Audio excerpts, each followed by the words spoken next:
Hello, bonjour. Aujourd'hui, on va parler de Meghan Markle et du prince Harry. Alors, j'adore souvent lire les commentaires que je trouve sur Internet sur la duchesse de Sussex. Ce sont pour la plupart des commentaires pertinents, des réponses à des attaques lancées vers la duchesse. Et aujourd'hui, j'en ai trouvé un que j'ai trouvé excellent. Donc, c'était en réponse aux commentaires qu'une personne avait laissé sur Internet, un trolls et un haters avait laissé sur le Daily Mail. Et cet homme-là a dit « Je déteste et je méprise Harry et Meghan ». Voilà la réponse de cette personne. Bien sûr, vous les méprisez quand vous êtes bombardé du même récit pendant 3 ans par Pierce, Vine, Moore, Lest, Holt et Lawson. Vous pensez qu'il y a quelque chose dedans.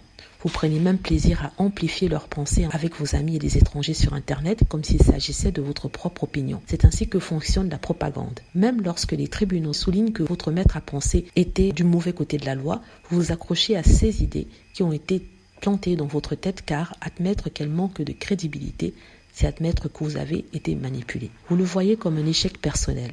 Eh bien, je suis désolée pour cela et j'espère seulement que vous pourrez un jour être la personne la plus grande et voir les choses en dehors de cette forêt. Il n'y a pas de honte à admettre ses erreurs. Il n'est jamais trop tard pour descendre du train de la haine et commencer à ignorer les potins qui ont été conçus pour polariser un public car ils génèrent des pages de vues. Voilà, c'est un commentaire assez intéressant parce qu'il dit en fait que ce monsieur qui déteste Harry et Meghan les déteste parce qu'il a été conditionné à les détester. Que l'opinion qu'il a de Meghan Markle n'est pas la sienne mais c'est plutôt la narrative qui a été implantée pendant des années et des années par des écrivains comme Piers Morgan, Vine, Moore ou Letts. Ce sont les personnes que j'ai citées auparavant.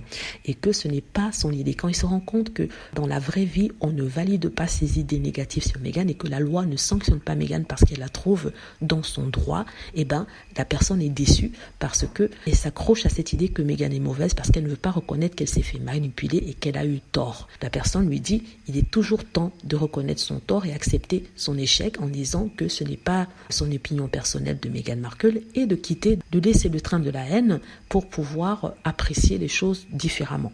Voilà. Ils disent que en fait, les potins sont véhiculés dans ces médias pour polariser un public contre Meghan Markle et pour aussi vendre des pages de papier. Voilà, c'est ce que je voulais dire par rapport à ça. Très beau commentaire. Hein. Dites-moi ce que vous en pensez. J'espère que vous avez aimé la vidéo. N'hésitez pas à cliquer sur like si c'est le cas, à vous abonner pour plus de vidéos et à cliquer sur la petite cloche afin d'être averti lorsque je poste